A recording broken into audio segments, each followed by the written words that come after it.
Corona काल हो या युद्ध का दौर, चीन हो या पाकिस्तान हो, पीएम मोदी के होते हुए बाहरी खतरे देश को छू नहीं पाए, ये सबने देखा। उल्टे इन चैलेंजेस के बीच पीएम मोदी और मजबूत हो। भाई, जब कोरोना के बाद दुनिया भर में सरकारें बदल रही हैं, तब PM Modi back to back चुनाव जीतते रहे। जब दुनिया भर के देश चीन की दादागिरी से परेशान है, तब पीएम मोदी ने बॉर्डर पर चीन को पीछे धकेला दिया। एक वक्त पाकिस्तान के आतंकवादियों ने दुनिया के नाक में दम कर रखा था। आज पाकिस्तान के आतंकी मोदी के डर में जी रहे। महंगाई और अर्थव्यवस्था के मोर्चे पर भी जब ज्यादातर देश लड़खड़ा रहे हैं, तब पीएम मोदी ने अर्थव्यवस्था की रफ्तार का टॉप गियर लगा रखा। इसके अलावा देश की नींव माने जाने वाली सनातनी ताकत को मजबूत करने के लिए महाकुंभ जैसे भव्य आयोजन किए गए और जात पात की दीवार हिंदुओं के बीच से गिरा देने का प्रयास हुआ। यानी मोदी और चुनौतियों का बैट और बॉल जैसा रिश्ता है। मोदी बैट की तरह चुनौतियों वाली बॉल को बाउंड्री के बाहर पहुंचाने के माहिर हैं। लेकिन बॉस नरेंद्र मोदी के लिए एक ही दिक्कत तब खड़ी होती है जब घर के अंदर माहौल खराब करने का प्रयास होता है, क्योंकि यहां माहौल खराब करने की साजिश करने वाले होते कुछ ही लोग हैं, लेकिन भाई होते तो वो भी घर के ही हैं। लेकिन मोदी झुकने वालों में से नहीं, और अब उनके सामने नया महा चैलेंज खड़ा हो गया है वक्फ बिल को लेकर, जिसको लेकर देश भर में बवाल की तैयारियां तेज हो गई। वक्फ बिल के विरोध की लड़ाई अब सड़क पर आ गई है। वक्फ बिल के खिलाफ भड़काऊ बयानबाजी चल रही है। बिल के विरोध में मुसलमानों की भीड़ जुटाई जा रही है। वक्फ बिल के विरोध में कुर्बानी देने की धमकियां दी जा रही हैं। सीए, एनआरसी, किसान आंदोलन, शाहीन बाग जैसे आंदोलन की बातें चल रही हैं। लेकिन मोदी सरकार ने भी वक्फ बिल को लेकर बड़ा फैसला लिया है। वो फैसला क्या है आगे बताऊंगा, लेकिन आज आपको पहले देखना चाहिए कि वक्फ बिल पर कैसे बवाल मचा, कौन कुर्बानी दे देने की धमकी दे रहा है। ओवैसी, अखिलेश, राहुल गांधी की पार्टी के नेता क्या से क्या कह रहे हैं। वक्फ बिल पर कैसे मुसलमानों को गुमराह किया जा रहा है, इस बवाल की एक झलक देखिए, फिर पूरा कंप्लीट चैप्टर खोलते हैं।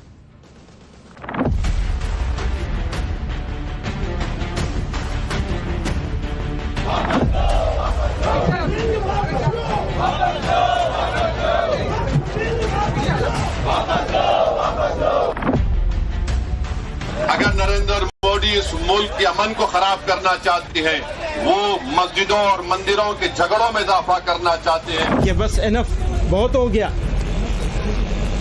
तो कुर्बानी देने के लिए हमें तैयार होना चाहिए। संसद को चैन से नहीं चलने देगी अगर संसद में जबरदस्ती बिल आएगा तो।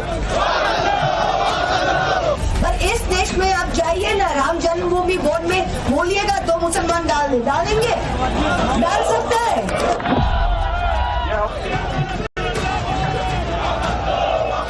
ये सोचना ही कि गलत बात है कि किसी मुसलमानों का जमीन कब्रिस्तान छीनेंगे, कौन बोलते हैं।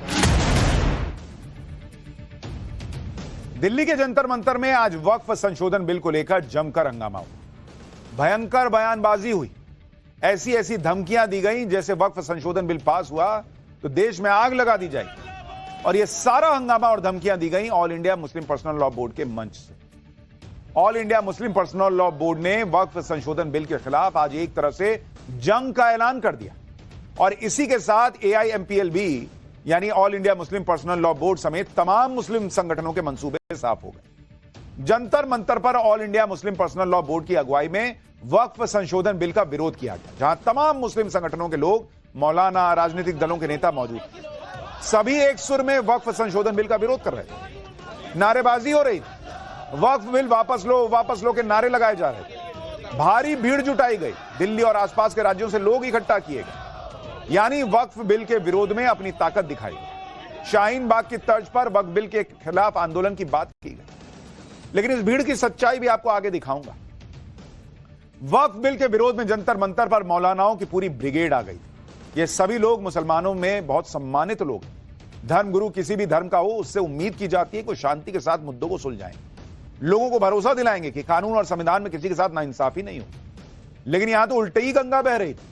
जंतर मंतर पर मौलानाओं ने भड़काने में कोई कमी ही नहीं छोड़ी। आप खुद देखिए भाई, किसी ने कहा कि हिम्मत है तो बिल पास करके दिखाइए, फिर अंजाम देखिए क्या होता है। किसी ने यह कहा कि भाई ये वक्फ बिल नहीं है, यह सांप का बिल है जिसमें जहर भरा हुआ है। किसी ने कहा हमें कुर्बानी देने के लिए तैयार रहना चाहिए। भाई कुर्बानी तक की बात हो गई है भाई। किसी ने कहा कि गोलियां कम पड़ जाएंगी, हमारे सीने कम नहीं पड़ेंगे। मतलब गोली चलने, मरने, मारने की बातें होने लगी हैं। पूरी प्लानिंग है कि जैसे भी हो मुसलमानों को सड़क पर उतार लेना है, सरकार के खिलाफ माहौल बनाना है। यह दिखाना है कि भारत में मुसलमानों पर कितना अत्याचार हो रहा है। एक बार जो ये भड़काऊ बोल हैं, इनको सुनिए, फिर फैक्ट्स बताता हूं। ये वक्फ बिल नहीं है बल्कि सांप का बिल है। ये वक्फ बिल नहीं है, सांप का बिल है। इसके अंदर जहर भरा हुआ है। ये सिर्फ और सिर्फ मुसलमानों को नुकसान पहुंचाने के लिए बिल बनाया गया है और सिर्फ तबाही और बर्बादी के लिए बिल बनाया गया है। इन्होंने कही कि बस इनफ, बहुत हो गया,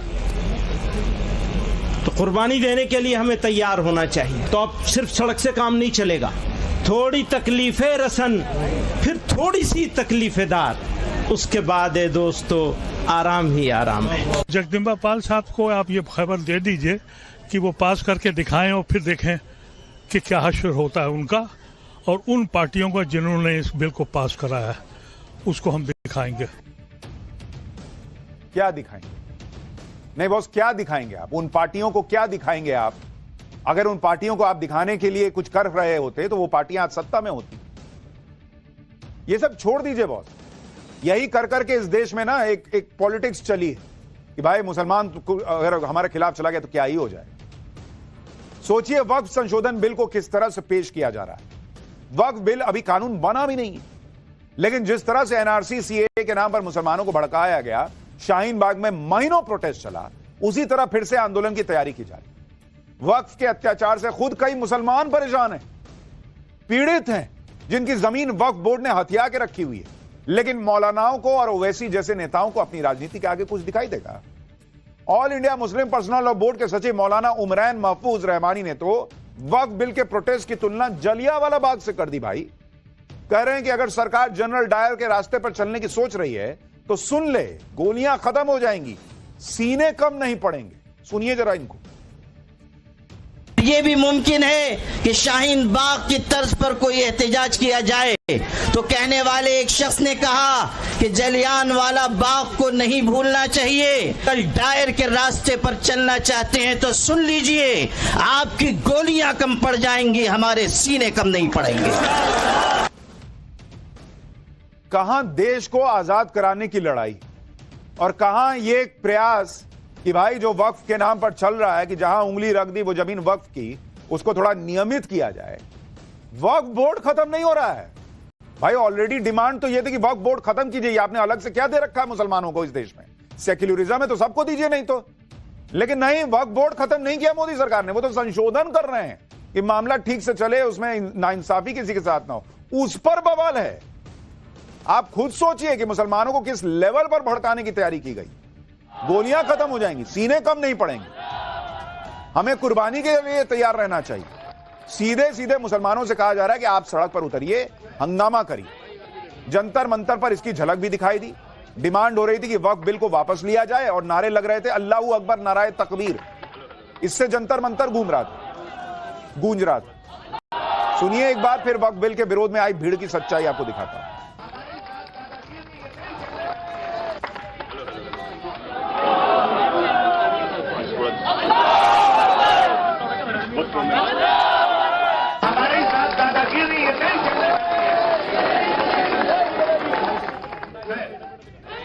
मुस्लिम संगठनों ने वक्फ बिल के विरोध में जंतर मंतर पर भीड़ तो जमा कर ली।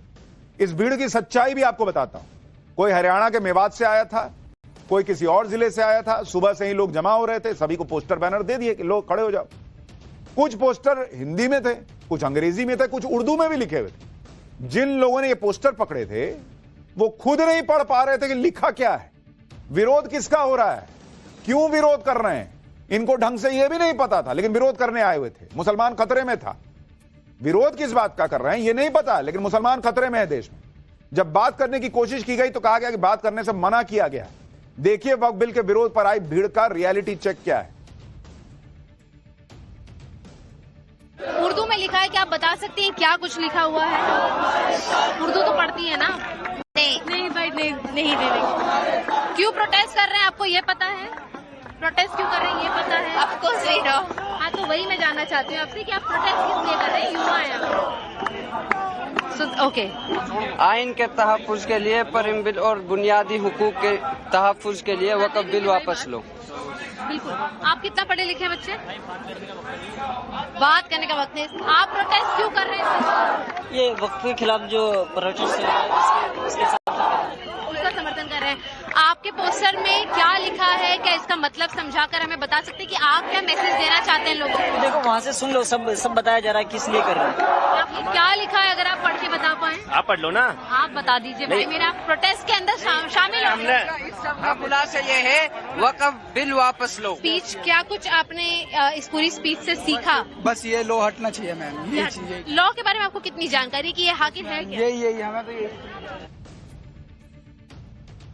देख रहे हैं आप, आधों को यही नहीं पता कि कानून में ऐसा क्या है जिसका विरोध करने आए। कह रहे वहां से सुन लो। अरे वहां से क्या सुन लो भाई, तुमने क्या सुना ये तो बता दो। खुद नहीं बदेंगे, बाइट कोई और देगा। जंतर मंतर पर हालांकि सिर्फ मुस्लिम संगठन ही नहीं मौजूद थे, बल्कि वक्फ बोर्ड का विरोध करने कुछ हिंदू संगठन के लोग भी पहुंचे थे, जिसकी वजह से जंतर मंतर पर वक्फ को लेकर आर पार की स्थिति हो गई। एक तरफ मुस्लिम संगठन वक्फ बिल का विरोध कर रहे थे, तो दूसरी तरफ हिंदू संगठन के लोग वक्फ को ही खत्म करने की मांग कर रहे थे। पुलिस ने वक्फ बिल के समर्थन में नारेबाजी कर रहे हिंदू संगठन के लोगों को हिरासत में लिया और हंगामा खत्म कराया। यानी वक्फ के मुद्दे पर अब दोनों तरफ से नारेबाजी और हंगामा शुरू हो गया है। वक्फ संशोधन बिल पहले ही एक संवेदनशील मुद्दा है, लेकिन उसकी संवेदनशीलता को समझे बिना वोट बैंक के चक्कर में विपक्ष के नेता वो भी अलग लेवल पे भड़काऊ बयानबाजी कर रहे हैं। जैसे ओवैसी कह रहे हैं कि मोदी सरकार का मुसलमानों से दरगाह, कब्रिस्तान, मस्जिद छीन लेने का इरादा है। सपा सांसद अवधेश प्रसाद कह रहे हैं कि दुनिया की कोई ताकत इस बिल को पास नहीं होने देगी। अयोध्या से सांसद है। सपा सांसद धर्मेंद्र यादव तो कह रहे हैं कि चाहे जितनी कुर्बानी देनी पड़े, बिल पास नहीं होने देंगे, ये कुर्बानी देंगे। कांग्रेस सांसद इमरान मसूद कह रहे हैं कि यह मुसलमानों के अधिकारों को बुलडोज करने की कोशिश है। कांग्रेस सांसद इमरान प्रतापगढ़ी कह रहे हैं कि क्या वक्फ की जमीन लूटकर सरकार अपने उद्योगपति दोस्तों को दे देगी। एक बार सुनिए वक्फ संशोधन बिल के विरोध में कैसे धमकियां दी जा रही हैं, फिर बताता हूं वक्फ पर कैसे इंडी गठबंधन में आपस में ही मतभेद है और जो आरोप लग रहे हैं उनकी सच्चाई क्या है। नरेंद्र मोदी की हुकूमत वक्फ बिल को लाकर कानून बनाने की जो कोशिशें कर रही है, उनका मकसद एक ही है, वजीर आजम का मकसद एक ही है कि मस्जिद और मंदिर के नाम पर आवाम हमेशा लड़ते रहे। और हम कॉशन कर रहे हैं चंद्रबाबू नायडू को, हमारे पासवान साहब को और नीतीश कुमार तक कायम रहेगी अगर आप इस वक्त नाजुक वक्त में इस बिल की तायीद करेंगे तो आपको मुसलमान कभी नहीं माफ करेगा, क्योंकि आपकी तायीद की वजह से ये बिल कानून बनेगा। अगर हिंदू धर्म की प्रॉपर्टीज में, मंदिरों में, सिखों के गुरुद्वारा में कोई गैर सिख या गैर हिंदू मेंबर नहीं बन सकता तो मुसलमान के इस वक्त में क्यों बन सकता है। भी होली का त्योहार में जिस तरह से पाबंदी लगाई गई थी नमाज पढ़ने का, ये असंवैधानिक था, संविधान के खिलाफ था, संविधान के आत्मा के खिलाफ था। कि कोई ताकत इस बिल को पास नहीं होने देगी।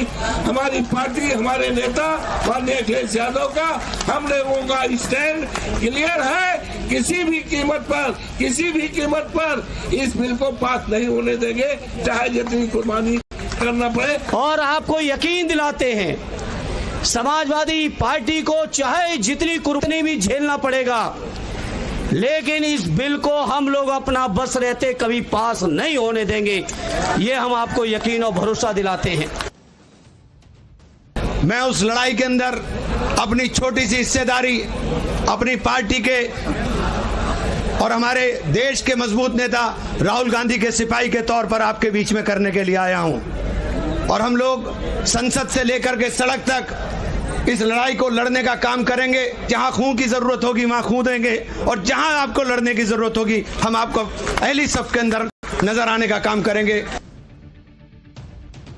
खून देने की भी बातें हो रही हैं, कुर्बानी देने की बातें हो रही हैं। इस लेवल पे मामला जा रहा है भाई, आप सोचिए। और जो लोग कह रहे हैं कि भाई हिंदू के साथ ये होता, सिख के साथ ऐसा होता, भाई हिंदू सिख के साथ जो हो रहा है आपको वही चाहिए तो भाई यूसीसी लागू हो रहा है, उसको मान लीजिए। हिंदू सिख के पास ऐसा कोई वक्फ बोर्ड नहीं है, कोई बोर्ड नहीं है, तो आप भी छोड़ दीजिए। वहां बराबरी नहीं चाहिए। आप सोचिए, मोदी विरोध में मुस्लिम वोट बैंक को इनकैश कराने के चक्कर में असदुद्दीन ओवैसी और इमरान मसूद जैसे नेता कैसे मुसलमानों को गुमराह कर रहे हैं। ऐसा माहौल बना रहे हैं जैसे मोदी सरकार ने तो बिना किसी चर्चा के मुसलमानों पर बिल थोप दिया, जबकि सच इसके उलट है। एक कानून को बनाने की जो पूरी प्रक्रिया होती है उसे फॉलो किया गया। पहले इस बिल को लोकसभा में पेश किया गया, फिर खुद सरकार ने इस बिल को बेहतर बनाने के लिए इसे ज्वाइंट पार्लियामेंट्री कमेटी यानी जेपीसी के पास भेजा। जेपीसी में असदुद्दीन ओवैसी भी थे और कांग्रेस सांसद इमरान मसूद भी थे। समाजवादी पार्टी की तरफ से सपा सांसद मोहिबुल्लाह नदवी भी थे। लेकिन आज यही नेता बिल के विरोध में ऐसा माहौल बना रहे हैं जैसे सरकार ने बिना किसी को बताए चुपचाप बिल पास करा लिया। जेपीसी में शामिल सपा सांसद मोहिबुल्लाह नदवी क्या कह रहे हैं, जरा उनको भी सुनिए। आरएसएस ने सैकड़ों साल से जिनको दबाकर कुचल कर रखा है और अब वो संविधान को कुचलना चाहते हैं, बिल्डोज करना चाहते हैं।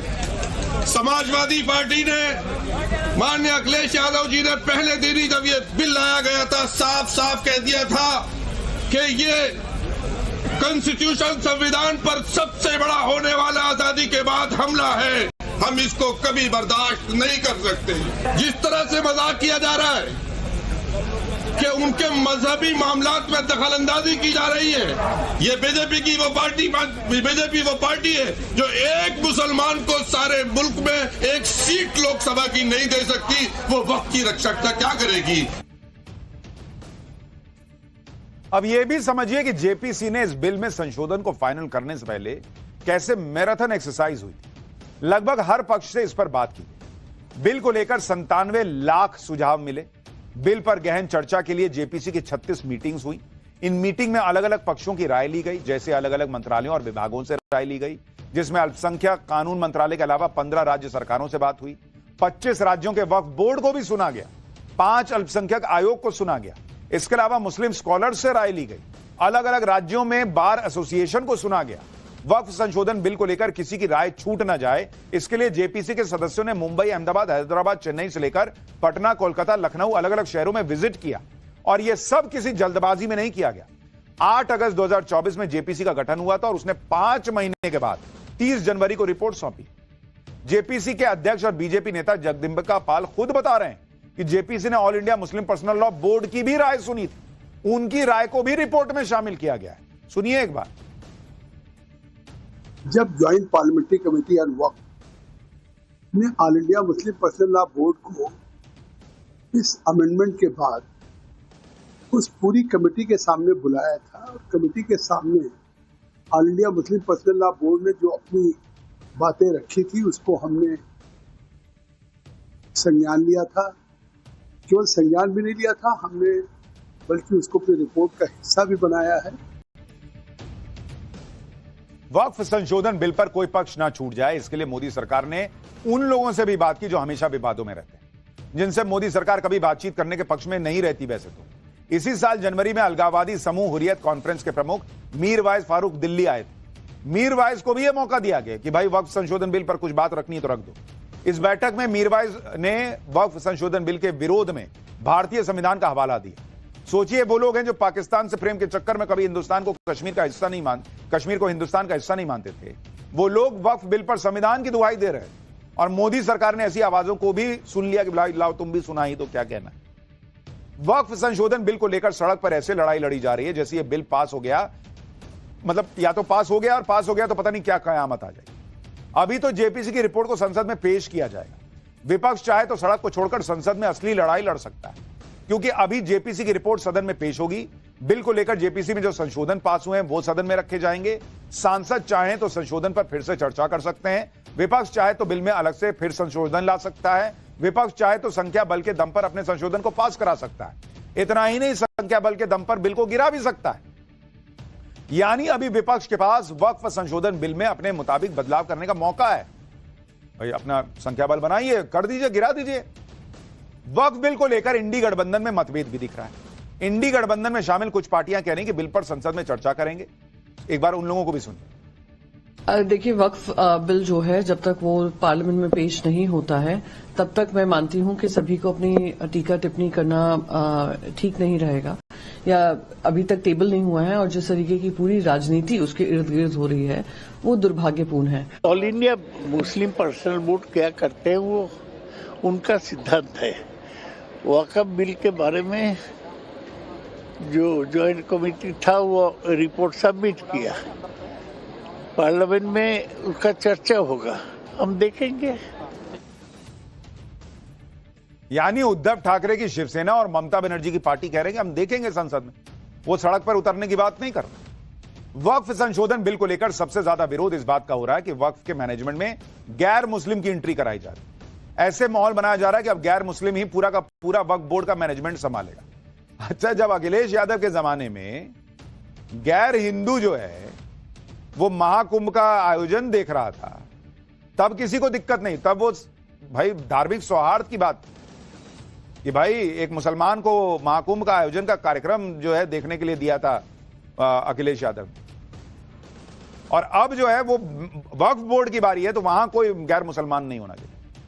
हालांकि ऐसा है नहीं। वक्फ संशोधन बिल 2024 के मुताबिक पहले यह प्रावधान था कि बोर्ड में मुस्लिम सांसद होगा, अब प्रावधान है कि एक सांसद होगा जो गैर मुस्लिम भी हो सकता है।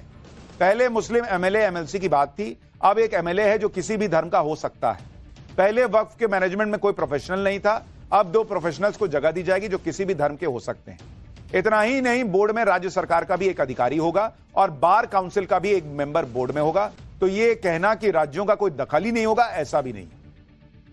और दूसरी बात, अगर मान लीजिए आपको वक्फ की प्रॉपर्टी है या नहीं देखना है, कागजात देखने, कुछ चीजें देखनी है, तो ये क्या मुसलमान को ही समझ में आएगा कि कागज है कि नहीं है? हिंदू सिख ईसाई को समझ में नहीं आएगा। इसके अलावा एक मुतवल्ली का है मामला, जो मुस्लिम ही होगा। एक पद स्कॉलर का है जो मुस्लिम स्कॉलर होगा। 2 सदस्य स्थानीय निकाय के होंगे जो मुसलमान ही होंगे। मतलब ऐसा नहीं कि मुसलमानों को आउट कर दिया गया। आप यह भी समझिए कि बिल में नॉन मुस्लिम को सेलेक्ट का प्रावधान है, लेकिन यह जरूरी नहीं है कि नॉन मुस्लिम को ही चुना भी जाए। आप यह भी देखिए कि वक्फ बिल में संशोधन की मांग आज से नहीं हो रही, बल्कि कांग्रेस की यूपीए सरकार के वक्त से ही यह मांग उठ रही है। मुसलमानों की स्थिति जानने के लिए साल 2005 में एक सच्चर कमेटी बनी थी। आपने इसका नाम बहुत सुना होगा, सच्चर कमेटी। इस सच्चर कमेटी ने खुद वक्फ संपत्तियों के मैनेजमेंट को लेकर जो सिफारिश की थी, उसके मुताबिक संपत्ति की देखरेख करने वाले मुतवल्ली के कामकाज के लिए नियम तय होने चाहिए। यह सिफारिश भी की गई थी कि नॉन मुस्लिम टेक्निकल एक्सपर्ट की भी नियुक्ति हो। इसके अलावा वक्फ बोर्ड में महिलाओं को भी शामिल करने की सिफारिश थी।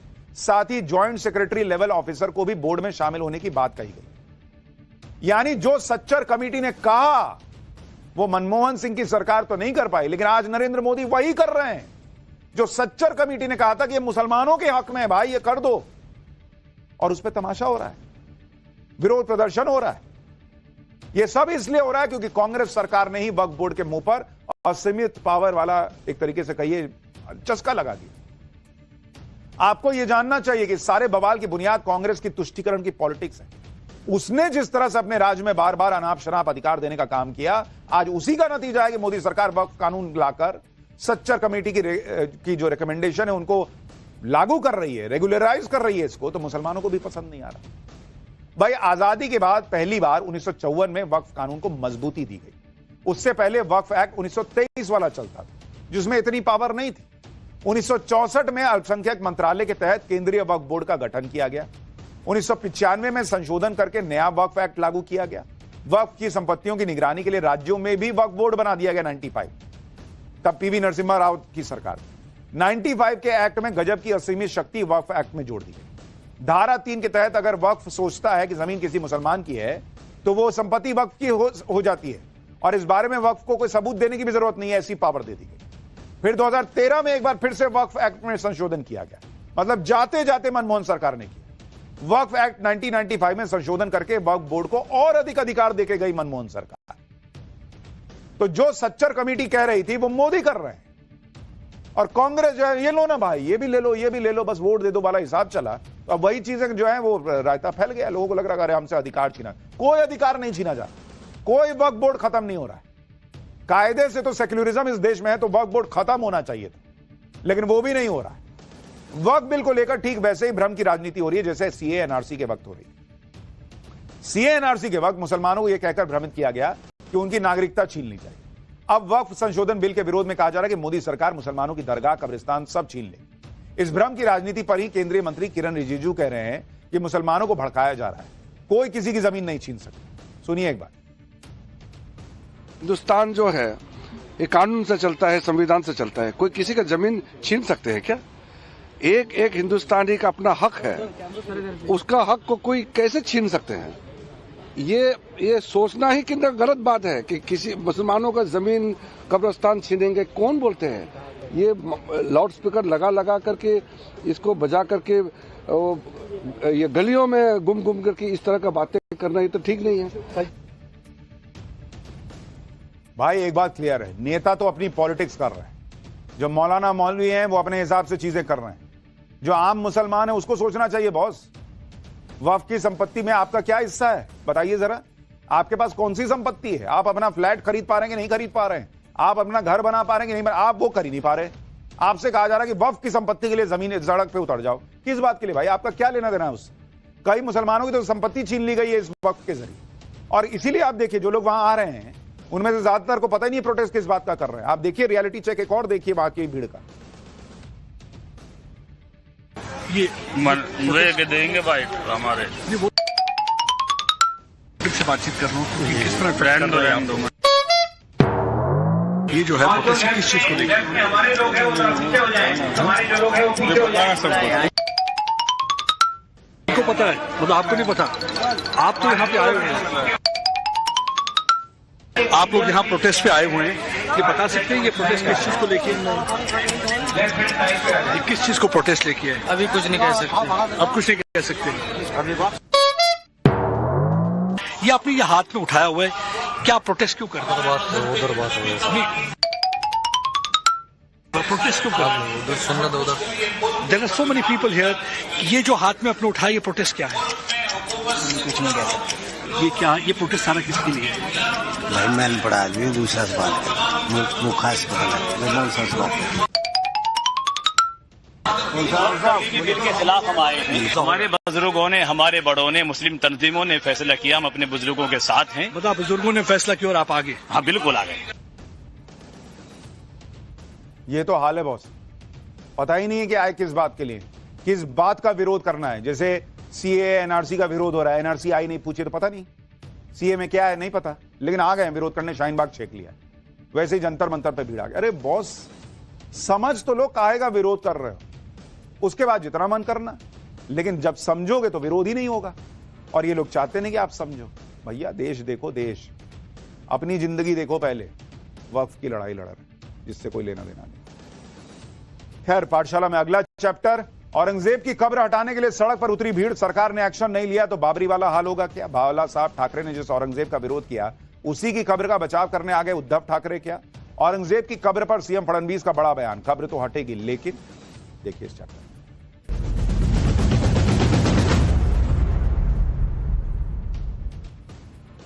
पूरे देश में आज इस बात की चर्चा हो रही है कि महाराष्ट्र में मौजूद मुगल आक्रांता औरंगजेब की कब्र बचेगी या टूटेगी। क्योंकि जिस तरह पूरे महाराष्ट्र में औरंगजेब के खिलाफ माहौल बन गया है, हिंदू संगठन के लोग औरंगजेब की कब्र तोड़ने के लिए सड़कों पर उतर आए हैं, पूरे महाराष्ट्र में औरंगजेब के खिलाफ आंदोलन कर रहे हैं। इनकी सिर्फ एक ही मांग है कि महाराष्ट्र सरकार औरंगजेब की कब्र को हटा दे, वरना अयोध्या के बाबरी ढांचे की तरह हटा दिया जाएगा। आज महाराष्ट्र की सड़कों पर उतरकर इन लोगों ने सीएम देवेंद्र फडणवीस को अल्टीमेटम दे दिया कि औरंगजेब की कब्र नहीं हटाई तो अयोध्या की तरह कार सेवक हटा देंगे। इस धमकी को देखते हुए महाराष्ट्र सरकार ने औरंगजेब की कब्र की सुरक्षा बढ़ा दी है। लेकिन दूसरी तरफ उद्धव ठाकरे की पार्टी शिवसेना यूबीटी ने एक नया बवाल खड़ा कर दिया। उन्होंने औरंगजेब का विरोध करने वाले हिंदू संगठनों को हिंदू तालिबानी कह दिया। इसके बाद पूरे महाराष्ट्र में गजब का माहौल बन गया है। उसकी एक झलक देखिए, फिर पूरी पॉलिटिक्स बताता हूं।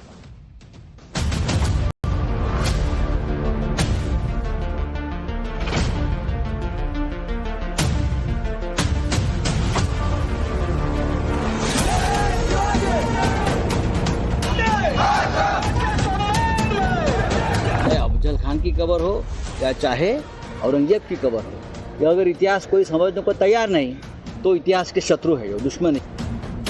पण एक वचन तुम्हाला निश्चितपणे देतो, काहीही झालं तरी या महाराष्ट्रामध्ये औरंगजेबाच्या कबरीचं महिमा मंडन होऊ देणार नाही। मेरा एक संकल्प है, भारत को हिंदू राष्ट्र बनाना। औरंगजेब की कब्र के मुद्दे पर पूरे महाराष्ट्र में विरोध हो रहा है। औरंगजेब की कब्र महाराष्ट्र के संभाजी नगर में है, जिसका नाम पहले औरंगाबाद था। जिस तरह से नाम बदला गया उसी तरह से अब औरंगजेब की कब्र को हटाने की मांग हो रही। औरंगजेब और उसकी कब्र के मुद्दे पर राजनीति भी भयंकर हो रही है। पहले देखिए कि किस तरह से महाराष्ट्र के अलग अलग इलाकों में औरंगजेब की कब्र के खिलाफ प्रोटेस्ट चल रहा है। महाराष्ट्र के गोंदिया में औरंगजेब की कब्र हटाने की डिमांड के साथ बाइक रैली निकाली गई। बाइक पर सवार लोग हाथों में भगवा झंडा उठाए और औरंगजेब की कब्र को हटाने की मांग कर रहे हैं। इसी तरह से नांदेड़ में भी जोरदार प्रोटेस्ट किया गया। यहां लोगों ने भारत माता की जय के नारे लगाए, कहा कि मुगलिया अत्याचार की निशानी औरंगजेब की कब्र को हटाना चाहिए। पुणे में भी औरंगजेब की कब्र हटाने की मांग की गई। पुणे में विश्व हिंदू परिषद ने औरंगजेब को क्रूर और हिंदुओं का हत्यारा बताते हुए उसकी कब्र हटाने की मांग की। विश्व हिंदू परिषद ने डिमांड पूरी नहीं होने पर कार सेवा तक की चेतावनी दे दी, यानी अगर औरंगजेब की कब्र नहीं हटी तो कार सेवा के जरिए उसे हटाया जा सकता है। सारे विरोध प्रदर्शन को देखते हुए औरंगजेब की कब्र की सुरक्षा बढ़ा दी गई है। छत्रपति संभाजी नगर में औरंगजेब की कब्र में पुलिस की तैनाती कर दी गई, लेकिन कब्र के बाहर बैरिकेडिंग लगा दी गई। एक रिपोर्ट देखिए, फिर आगे की बात बताता हूं। पुलिस यहां पर आप देख सकते हैं अच्छी खासी संख्या में लगा दी गई है। 3 एपीआई के साथ एक सब इंस्पेक्टर और एक पूरी की पूरी प्लाटून एसआरपीएफ की यहां पर लगा दी गई है। सुरक्षा व्यवस्था घेरा काफी ज्यादा बढ़ा दिया गया है। हम जिस जगह पर मौजूद हैं यही आप इस समय तस्वीर में देख सकते हैं। औरंगजेब की वो कब्र है जिसको लेकर पूरा विवाद जो है चल रहा है। औरंगजेब की कब्र का विरोध करने वालों का यह तर्क है कि जिस औरंगजेब ने छत्रपति संभाजी महाराज की बेरहमी से हत्या की, जिसने पूरे देश में हिंदू मंदिरों में तबाही मचाई, हिंदुओं पर अत्याचार किया, आज उसकी कब्र को भारत के टैक्स पेयर के पैसे से सुरक्षित रखने की जरूरत क्या है? उस कब्र के रखरखाव और मेंटेनेंस के लिए देश का पैसा खर्च करने की जरूरत क्या है? आगे बढ़ने से पहले आपको इस कब्र के बारे में बता देता हूं। दरअसल मुगल सम्राट औरंगजेब की कब्र महाराष्ट्र के खुलदाबाद में है। यह स्थान छत्रपति संभाजी नगर से करीब 25 किलोमीटर दूर है। इतिहासकारों के मुताबिक 1707 में जब औरंगजेब का निधन हुआ तो उसकी इच्छा के मुताबिक उसे खुलदाबाद में आध्यात्मिक गुरु शेख जैनुद्दीन की दरगाह के पास दफनाया गया। औरंगजेब की कब्र एक साधारण मिट्टी की बनी हुई थी, जिसे बाद में ब्रिटिश वायसराय लॉर्ड कर्जन ने संगमरमर का बनवा दिया। साल 1951 में कांग्रेस के शासनकाल में इस कब्र को आर्कियोलॉजिकल सर्वे ऑफ इंडिया यानी एएसआई का संरक्षण दे दिया गया। आज की तारीख में औरंगजेब की यह कब्र महाराष्ट्र के पर्यटन स्थलों में से एक है, लेकिन कुछ लोग इस जगह को धार्मिक नजरिए से बहुत अहम मानते हैं। इसलिए औरंगजेब की कब्र पर चादर चढ़ाने का रिवाज भी चल रहा है। आज पूरे देश में इस बात को लेकर हैरानी है कि जिन बाला साहब ठाकरे को हिंदू हृदय सम्राट कहा जाता था, जिन्होंने औरंगाबाद का नाम हटाकर संभाजी नगर रखने के लिए सबसे पहले आंदोलन किया था, आज उन्हीं के बेटे उद्धव ठाकरे की पार्टी की ऐसी क्या मजबूरी आ गई कि औरंगजेब के कब्र का बचाव करना पड़ रहा है। शिवसेना के मुखपत्र सामना के संपादकीय में औरंगजेब की कब्र को लेकर विवादित पोस्ट किया गया, जिसमें हिंदूवादी संगठनों को हिंदू तालिबानी तक कह दिया गया। सामना के संपादकीय में शिवसेना ने लिखा कि भाई औरंगजेब की कब्र महाराष्ट्र के शौर्य का प्रतीक है, यह महाराष्ट्र की जिद और मुगलों की पराजय का प्रतीक है। कुछ नए हिंदुत्ववादी चिल्ला रहे हैं कि जिस तरह बाबरी मस्जिद को ध्वस्त किया था उसी तरह औरंगजेब की कब्र को भी नष्ट कर दे। ऐसे लोग महाराष्ट्र के इतिहास और वीर परंपरा के दुश्मन हैं। ये लोग महाराष्ट्र का माहौल खराब करना चाहते हैं और खुद को हिंदू तालिबान के रूप में पेश करना चाहते हैं। ये लोग हिंदुत्व को विकृत करके शिवाजी के हिंदू स्वराज का भी अपमान कर रहे हैं। मुख्यमंत्री देवेंद्र फडणवीस को छत्रपति शिवाजी महाराज के नाम पर चल रही राजनीति को बंद करना चाहिए। इस पूरे मामले में शिवसेना यूबीटी के नेता और सामना के संपादक संजय राउत का क्या कहना है, एक बार वो भी सुनिए, फिर देवेंद्र फडणवीस का बयान सुनाता। शौर्य का प्रतीक है, शौर्य का प्रतीक कभी टूटना नहीं चाहिए, यह हमारी भूमिका है। छत्रपति शिवाजी महाराज ने औरंगजेब से इतना बड़ा युद्ध किया है मराठाओं ने। छत्रपति जी की मृत्यु के बाद भी 25 साल औरंगजेब महाराष्ट्र में लड़ता रहा, लेकिन विजय नहीं प्राप्त कर सका। और वहाँ उनकी कब्र, ये आने वाली पीढ़ियों को इतिहास से दिखना चाहिए, चाहे अफजल खान की कब्र हो या चाहे औरंगजेब की कब्र हो। या अगर इतिहास कोई समझने को तैयार नहीं तो इतिहास के शत्रु है, जो दुश्मन इतिहास के। औरंगजेब की कब्र को लेकर उद्धव ठाकरे की पार्टी के इस नजरिए को देखकर आज हर कोई हैरान है। आप देखिए कि जिन बाला साहब ठाकरे ने अपने पूरे जीवन हिंदुत्व की बात की, उनके ही नेतृत्व में हिंदू संगठनों ने औरंगाबाद का नाम बदलने के लिए आंदोलन किया। आज उन्हीं की पार्टी के लोग एक मुगल आक्रांता की कब्र के लिए हिंदू संगठनों को तालिबानी कह रहे हैं। इस बात से आहत होकर लोग यहां तक कह रहे हैं कि जो काम समाजवादी नेता अबू आजमी ने नहीं किया, उससे ज्यादा तो उद्धव ठाकरे के लोगों ने कर दिया। अबू आजमी ने तो कम से कम औरंगजेब पर दिए बयान पर माफी मांग ली थी। सुनिए विश्व हिंदू परिषद और बजरंग दल के लोग किस तरह की बातें कर रहे हैं। इस शहर को औरंगजेब का नाम निकाल के छत्रपति संभाजी नगर यह नाम देना चाहिए। ऐसी पहली जाहिर मांग किसी सभा में अगर किसी व्यक्ति ने, किसी महापुरुष ने की रही तो उनका नाम है स्वर्गीय बाला साहब जी ठाकरे। जी बिल्कुल, अगर मांग नहीं पूरी हुई, अगर उसकी जरूरत गिरती है तो हम कार सेवा भी करेंगे, उसके लिए भी हम तैयार हैं। ये जो कब्र यहाँ पे है, औरंगजेब का जो निशान है, ये निशान यहाँ से निकाल देना चाहिए। हम औरंगजेब की कब्र हटाने के लिए आंदोलन करेंगे और आखिरी तक करेंगे, जब तक हटी नहीं जाएगी। कार सेवा भी उसके लिए तैयार है। कार सेवा उसका आगे की प्रक्रिया है, जैसे जैसे उसके आगे चले जाएगा, उसमें क्या होता है देख के उसका निर्णय सर। औरंगजेब की कब्र को लेकर महाराष्ट्र के सीएम देवेंद्र फडणवीस पर भी बड़ा प्रेशर है। एक तरफ वो इस कब्र को हटाना चाहते हैं, लेकिन दूसरी तरफ वो इसे हटाने में कानून की मजबूरी भी गिना रहे हैं, क्योंकि औरंगजेब की यह कब्र अब एक संरक्षित स्मारक है, जिसे तोड़ना, हटाना और नुकसान पहुंचाना गैर कानूनी काम है। लेकिन जिस तरह भीड़ का गुस्सा बढ़ रहा है, उसके सामने महाराष्ट्र सरकार के लिए चुनौती बन गई है। आज सीएम फडणवीस ने कहा कि हम भी औरंगजेब की कब्र हटाना चाहते हैं, लेकिन आपको इसे कानून के दायरे में रहकर करना होगा, क्योंकि यह आर्कियोलॉजिकल सर्वे ऑफ इंडिया यानी ASI के तहत एक संरक्षित स्थल है। इसके आगे फडणवीस ने कहा कि जिस औरंगजेब ने हमारे हजारों लोगों को मारा, अब उसकी कब्र का संरक्षण हमें करना पड़ता है। मैं आपको एक वचन देता हूं, कुछ भी हो, इस महाराष्ट्र में कब्र का महिमा मंडन होने नहीं दूंगा। सीएम फडणवीस तो कानून के बंधन में बंधे हैं, लेकिन दूसरी तरफ बीजेपी के एक और नेता हैं जिन्होंने औरंगजेब की कब्र को लेकर पार्टी छोड़ने तक की बात कही। इनका नाम है टी राजा सिंह। इन्होंने औरंगजेब की कब्र पर हो रहे खर्चे को लेकर केंद्र सरकार से हिसाब मांग लिया। टी राजा सिंह का वो बयान बड़ा वायरल हो रहा है, सुनिए एक बार। मेरा एक संकल्प है, भारत को हिंदू राष्ट्र बनाना। भारत को हिंदू राष्ट्र बनाने के लिए युद्ध करना। भारत को हिंदू राष्ट्र बनाने के लिए हर राज्य में हिंदू वीरों की सेना तैयार करना, छत्रपति शिवाजी महाराज की सेना तैयार करना और इस औरंगजेब की कब्र को उखाड़ना, यही हमारा संकल्प है। अगर किसी को निकालना है पार्टी से तो निकाल दे, हमें कोई चिंता नहीं है। लेकिन हाथ जोड़कर निवेदन है, हाथ जोड़कर निवेदन है उन नेताओं से, हाथ जोड़कर निवेदन है उन नेताओं से, अब औरंगजेब की कब्र पर राजनीति नहीं, अब बुलडोजर